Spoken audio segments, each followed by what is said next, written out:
एक धन्ना जी करके भगवान के भक्त थे, छोटे से थे।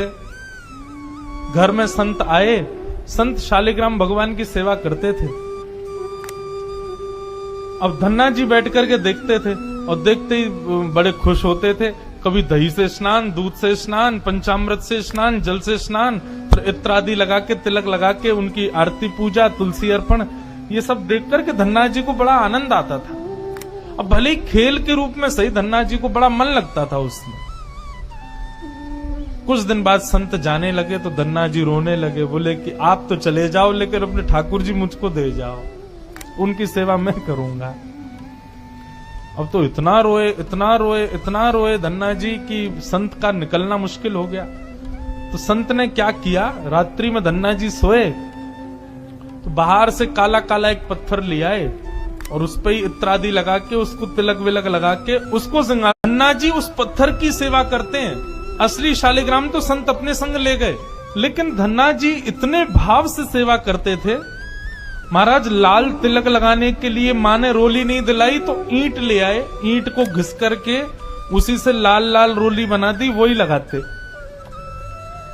भोग धराने के लिए फल तोड़ लाते। मतलब सेवा की व्यवस्था नहीं होती थी तो धन्ना जी कैसे ना कैसे करके करते थे। छोटे से बालक हैं, खेल खेल में सेवा करते थे।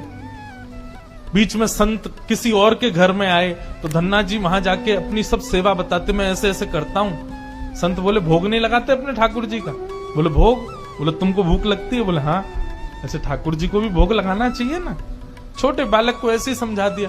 अब तो धन्ना जी ने माँ से आज बढ़िया खिचड़ी बनवाई, कड़ी बनवाई, रोटी सब्जी बनवाई और भोग लगा के ले गए ठाकुर जी के पास। संत ने बताया था पर्दा करके भोग लगाना। पर्दा लगा दिया, भोग ठाकुर जी, छोटा सा बालक है, ठाकुर जी से देखा नहीं गया। इतने में ही महाराज लेट गए धन्ना जी, उनको चटकारों की आवाज आने लगी। चटकारे, जैसे कोई आदमी को ज्यादा स्वाद आए तो अपनी उंगलियां चाटता है ना, तो जब चट चट आवाज आती है चाटने पर, ऐसे चटकारों की आवाज आई। धन्ना जी बोले ये चटकारे कहां से आ रहे हैं? जैसे ही पीछे देखा पर्दा खोल करके तो नन्हे से बाल गोपाल प्रकट हो गए हैं और धन्ना जी के सुंदर प्रसाद को स्वीकार कर रहे, पा रहे हैं।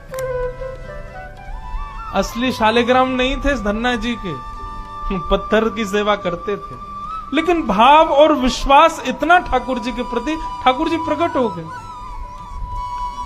अब धन्ना जी थोड़े बड़े हो गए तो घर की गैयाएं चराने जाते थे और अपने ठाकुर जी को जेब में धर के ले जाते थे। और गैया जब चरती थी तो पेड़ के नीचे बैठ के ठाकुर जी को निकाल लेते और कहते ठाकुर जी अब कोई ना आए, प्रकट है जाओ। सो ठाकुर जी प्रकट हो जाते।